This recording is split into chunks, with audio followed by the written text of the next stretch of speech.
За бид нар бүх авиа зүүн дүрмүүдийнхаа үзээд дууссан учраас өнөөдрийнхөө авиа зүүн одоо дүрмээр бүгдээрээ урт өвтөр өгнүүдийг яаж унших вэ гэдэг дадлага хий. Тэгэхээр одоо бидний зарчим ёсоор 2 үетэй үгийг 2 хувааж, 3 үетэйг 3, 4 үетэйг 4, 5 үетэйг 5 хувааж, 6 үетэй үгийг 6 хувааж уншдаг зарчмаараа за 4, 5, 6 үетэй өгнүүдийг унших дадлага хийе.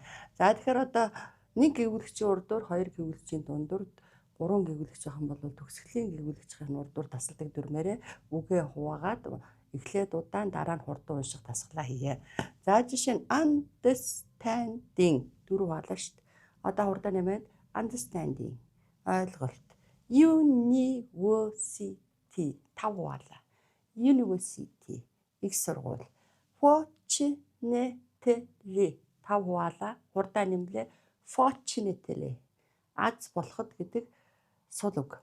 Unfortunately 6 хуваалаа. Хурдан нэмлээ unfortunately харамсалтай гэдэг сул үг. Humanitarian 5 хувааж байна.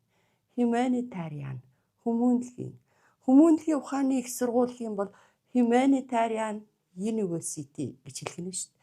Approximately 6 хаваа. Approximately хурдан нэмлээ approximately. Nationality. За approximately гэдэг маань ойролцоогоор гэдэг үг. Nationality 5 хуваалаа.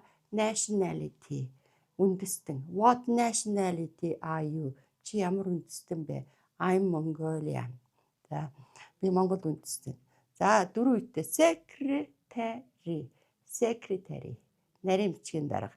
Гэтэл хамгаалагч. Security хамгаалагч гэж. За энэ үгнүүдийг унших дасгалыг байн хийж байгаараа. За хэлцүүн дүрмээрээ бүгдээрээ interrogative pronouns буюу асуух төлөөний үгийг үзье. За асуух төлөөний үг бол бидний үзэж байгаа 7 дахь төлөөний үг болно. За тэгэхээр what гэдэг үг маань дангаараа байж их юм бол юу гэсэн утгыг гаргадаг. Ер нь асуух төлөөний үгнүүд бол асуух өгүүлбэрийнхаа хамгийн ихэнд байрладаг байгаа.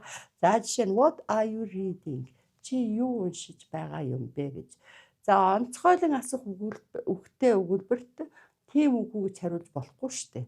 Чи юу уншиж байгаа юм бэ гэхээр тийм, yes, no үгүй гэж хариулж болохгүй учраас асуух үгт нь тохируулж хариултаа өгнө. Чи юу уншиж байгаа юм бэ гэхээр a book нэг ном гэж. За what-ийн араас нэр үг ороод ирэхээр ямар гэж орчуулдаг. Тухайлбал what book are you reading? Чи ямар ном уншиж байгаа юм бэ? A Russian book. Нэг орос ном. Гэтэл what kind of book гэвэл ямар төрлийн гэж орчуулна. What kind of book are you reading? Чи ямар төрлийн ном уншиж байгаа юм бэ? A historical book. Түүхийн ном гэж. За дараа нь за энэ 3 одоо асуух төлөвний үгээ байнга ялгаж явах хэрэгтэй. What are you drinking? Чи юу ууж байгаа? Coffee. What coffee are you drinking? Чи ямар кофе ууж байгаа? Тэгэхээр Vietnamese G7 coffee. За what kind of coffee are you drinking гэх юм бол чи ямар төрлийн кофе ууж байгаа юм бэ гэхээр instant coffee. Шууд найруулдаг кофе гэх мэтэр байх нь шүү дээ. За which гэвэл аль? Which book are you reading? Чи аль номыг уншиж байгаа юм? That book. Тэр номыг гэдэг. What? За энэ үгнүүдийн уртаалд өгтөр ороод ирэх юм бол тэр өгтөрийнх нь утгыг шингэждэг учраас what гэвэл юунд зориулж, for whom гэвэл хүнд зориулж, what are you reading this book? Чи энэ номыг юунд зориулж уншиж байгаа юм? Тэгэхээр өгтөрөө аваад хариулж байна. For the contest. Нэг уралдаанд зориулж. For my sister. Эгчтэй зориулж гэж. With whom гэвэл хинтээ. With whom are you reading this book? Чи номыг хинтээ хамт уншиж байгаа юм бэ? With my sister. За яагаад? Why are you reading this book? Чи яагаад энэ номыг уншиж байгаа юм бэ? Because I am preparing for my exam. Яагаад гэвэл би сургалтандаа бэлдэж байгаамаа гэж. За дараа нь how? Яаж? Дүр төрх зааж байгаа байцыг сонирхож байна. How are you reading this book? On my own. Биеэн дааж. Тийм үү? Чи энэ номыг яаж уншиж байгаа юм бэ? Эсвэл with the help of a dictionary. Нэг төл бичгийн тусламжтайгаар гээд. How many books are you reading? За how many-гийн араас тоологддог олон тооны нэрийг ороод ирэхээр хэдэн ном гэж болчихно. How many books are you reading? Чи хэдэн ном уншиж байгаа юм бэ гэхээр 3 books. Гэтэл s тоолдог үгэн дээр how much time Мөн үү? Хэр их цаг. How much time are you spending in order to translate this book? Чи энэ номыг орчуулахын тулд хэр их хугацаа зарцуулж явна вэ гэхээр нь